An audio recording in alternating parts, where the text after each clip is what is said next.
Bonjour à tous. À la veille de l'ouverture de son sommet à Vilnius, l'OTAN sombre dans le déshonneur. Avec cette polémique croissante, fracassante sur les armes américaines à sous-munitions qui seront envoyées à Zelensky, et au même moment, Zelensky qui annonce le retour de dirigeants du commando Azov, qui est extraordinairement controversé.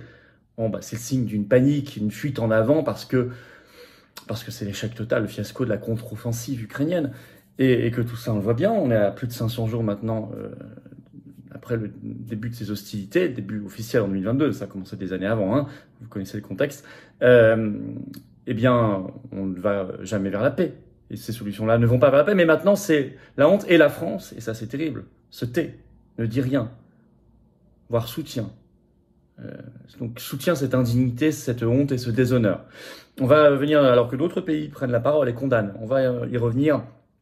Dans un instant, je vous explique tout ça, ça s'est produit ces derniers jours, ça s'accélère, et il y a face à ça des décisions à prendre pour la paix, justement. Parce qu'attention, l'engrenage de la Troisième Guerre mondiale est toujours possible. Bon. N'hésitez pas à partager cette vidéo, à mettre des commentaires, des pouces, à vous abonner à cette chaîne. Il suffit de cliquer sur s'abonner en dessous, c'est fait, c'est gratuit, c'est instantané, ça aide la chaîne. Voilà. Plus vous êtes abonné, plus les vidéos par les algorithmes vont être recommandées. Donc grand merci. Merci à ceux qui l'ont fait et qui vont prendre ce dixième de seconde nécessaire pour ce clic. Et profitez-en pour appuyer sur la petite cloche à côté. Comme ça, vous êtes notifié quand il y a une nouvelle vidéo qui arrive ou un nouveau direct sur la chaîne, évidemment. Par ailleurs, écoutez, moi je vous attends aux patriotes, tout simplement. Cette carte orange, ça matérialise le fait que vous êtes adhérent, que vous avez repris votre adhésion annuelle, ça n'est plus à jour.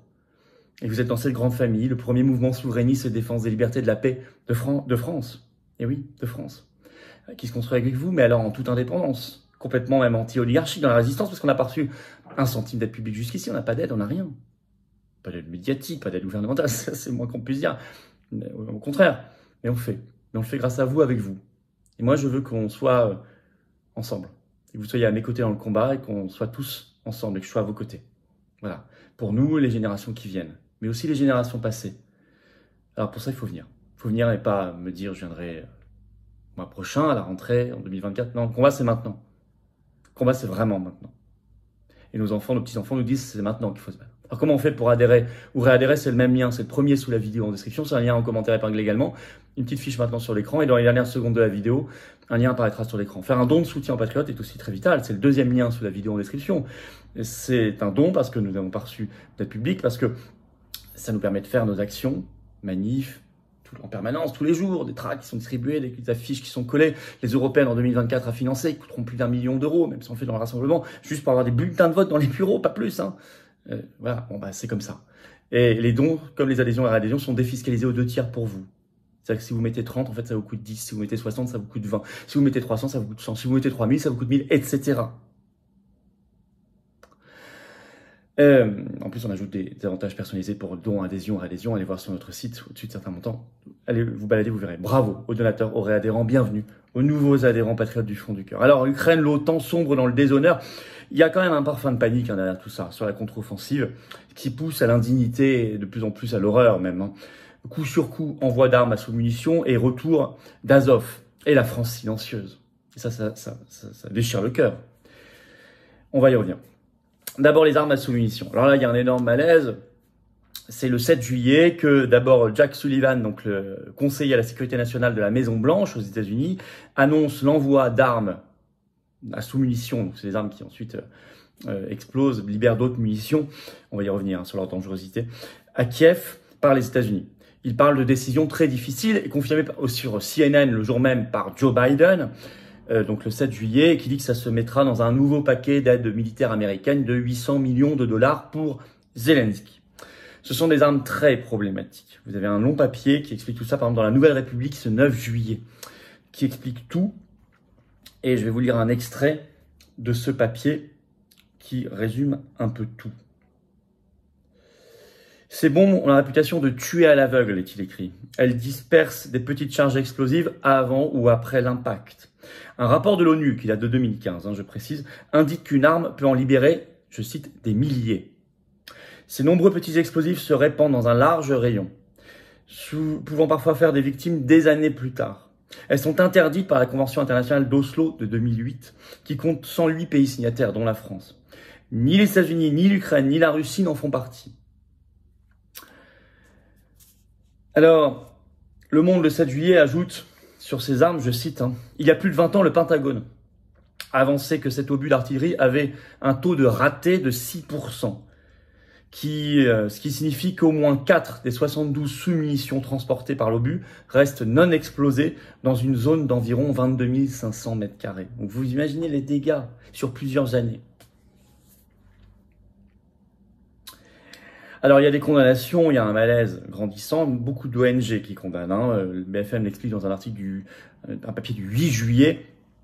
Le titre, pourquoi la livraison d'armes à sous-munitions à l'Ukraine est contestée par les ONG.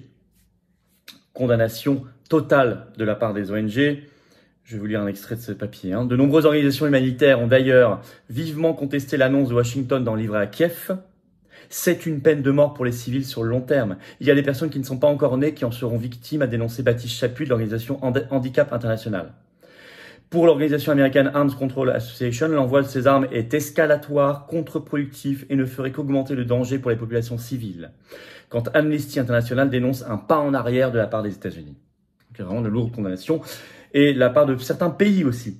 Article de la BBC ce 9 juillet. Le titre, le malaise augmente à cause de l'envoi par les États-Unis de bombes à sous-munitions en Ukraine. La BBC écrit, plusieurs alliés des États-Unis ont exposé leur malaise. Je cite, le Royaume-Uni, le Canada, la Nouvelle-Zélande et l'Espagne ont tous déclaré qu'ils s'opposaient à l'attribution des armes et à leur utilisation. En Allemagne, c'est plus mesuré. Le président allemand a dit qu'il ne faut pas bloquer les États-Unis, mais l'Allemagne a quand même officiellement déclaré qu'elle ne fournirait pas de telles armes à l'Ukraine, mais qu'elle comprenait la position américaine. Mais même aux États-Unis, en fait, Biden est quasiment dans l'illégalité par rapport à la loi américaine, même s'ils n'ont pas signé la Convention d'Oslo 2008. Il y a une loi américaine que je vous explique. C'est expliqué par un article du Huffington Post du 8 juillet. Le titre, pour livrer des armes à sous-munitions à Kiev, Biden contourne une loi américaine. En effet, je cite, Joe Biden outrepasse une loi sur l'aide à l'étranger qui interdit normalement l'exportation de munitions avec un taux d'échec supérieur à 1%. C'est la loi Foreign Assistance Act.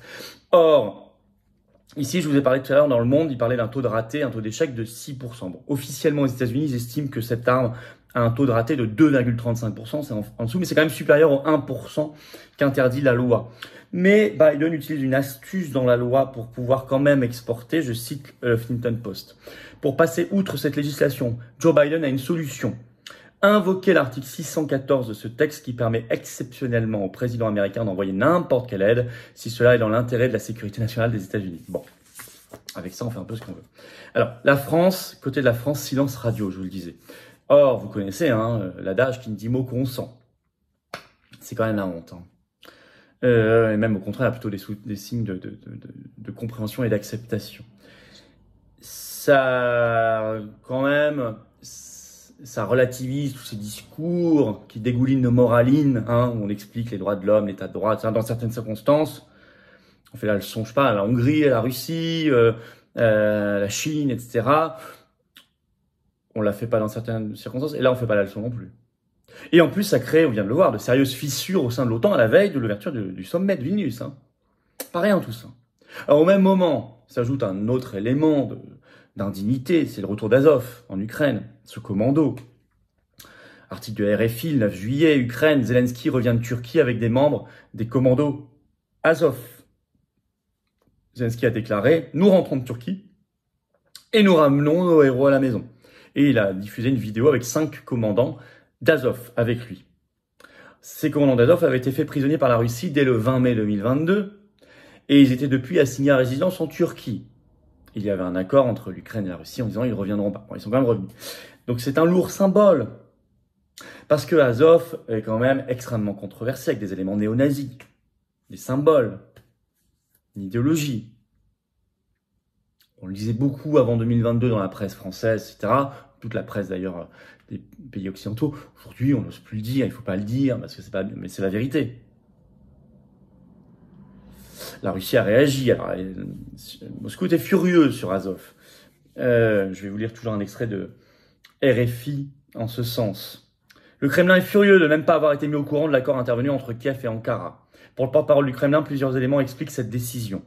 Dmitri Peskov l'attribue tout d'abord à l'échec de la contre-offensive ukrainienne, et ensuite comme une preuve de solidarité d'Ankara avec les autres membres de l'OTAN à la veille du sommet que l'Alliance Atlantique tiendra à Vilnius les 11 et 12 juillet. Et effectivement, la Russie dit, bon, c'est quand même un signe de faiblesse de votre part, parce que la contre-offensive est en échec, et elle parle aussi, concernant l'envoi par les États-Unis d'armes à sous-munitions, d'aveu de faiblesse. C'est ce que rapporte l'AFP dans une dépêche du 8 juillet. En ajoutant que Washington sera complice, je cite, des morts civiles. C'est un geste de désespoir dans le contexte de l'échec de la prétendue contre-offensive ukrainienne, je cite. Alors, en conclusion, il faut noter d'abord vraiment l'indignité et le déshonneur qui disqualifie toute leçon de morale maintenant. Voilà, définitivement. C'est objectivement un signe de panique. Il ne ferait pas ça, il ne prendrait pas ce risque de réputation, parce que c'est un risque de réputation. S'ils étaient sur d'eux, si ça se passait bien du tout. Mais ça, on nous l'avait annoncé, si vous avez suivi cette chaîne et ces vidéos sur l'Ukraine depuis des mois et des mois, je vous ai dit que ça n'était pas la voie de la paix, qu'ils ne cherchaient pas la paix. Et que cette contre-offensive serait évidemment un échec. Bon, voilà. Objectivement, on n'a pas eu tort. Hein. La France doit se reprendre pour l'honneur, pour l'indépendance, pour la paix, et condamner tout ça. Et proposer une voie de paix, une voie de dialogue, une voie entre le monde anglo-américain, le monde des BRICS, de la France qui joue un rôle de médiation et de paix utile. Et pour ça, il faut être indépendant. Il faut être courageux. Et il ne faut pas être corrompu par les forces de guerre, par les forces belliqueuses, par les forces financières qui ont besoin de tout ça. C'est ça le vrai enjeu. Voilà, n'hésitez pas à partager cette vidéo, à la renforcer par vos commentaires, vos pouces en haut, et puis vos abonnements à la chaîne. Il suffit de cliquer, c'est gratuit, c'est instantané. Hop, plus vous êtes abonné, ça y est, la vidéo est mieux recommandée, notamment à des internautes qui vont nous découvrir grâce à vos abonnements. Merci à vous de prendre cette seconde, ou ceux qui l'ont fait récemment, bien évidemment. Et moi, je vous attends. Je vous attends, patriotes. Voilà, je vous attends, patriotes. Il y a toujours une pétition nationale contre la censure sur les réseaux sociaux. Thierry Breton a remis une couche 10 juillet sur France Info, parlant de coupures possibles sur des réseaux sociaux après l'application de la loi européenne, la DSA, le règlement, à partir du 25 août. La pétition contre cela, pour la liberté, sous la vidéo en description, vous pouvez la signer, la relayer. Je vous attends, patriotes. Voulez-vous battre pour la paix, la liberté, la souveraineté, la dignité, pour notre France et notre humanité? C'est le bon mouvement pour vous. Votre adhésion n'est plus à jour, il y a plus d'un an, pensez à réadhérer, c'est pas automatique. Vous pouvez faire un don de soutien aussi pour soutenir nos actions qui coûtent une fortune, les prochaines candidatures aux européennes le 9 juin 2024. On sera en rassemblement, mais ça va coûter une fortune. On n'a pas reçu 1 euro d'aide publique jusqu'ici, on n'a pas d'aide des banques, on n'a rien, on est anti-oligarchique. Mais je vous attends. Dès maintenant, là, dans les secondes qui viennent. Vous pouvez adhérer, réadhérer, pour le faire, c'est le premier lien sous la vidéo en description, c'est un lien en commentaire épinglé, dans quelques secondes apparaîtra un lien sur l'écran. Choisissez. Faire un don de soutien aux patriotes, c'est le deuxième lien sous la vidéo en description. Tout ça est défiscalisé aux 2 tiers pour vous. Vous mettez 20, ça vous coûte 6,60, etc. Vous mettez 1000, ça vous coûte... vous avez fait le calcul, 333, etc. Voilà. Bravo aux donateurs, aux réadhérents, bienvenue aux nouveaux adhérents patriotes et vive la France.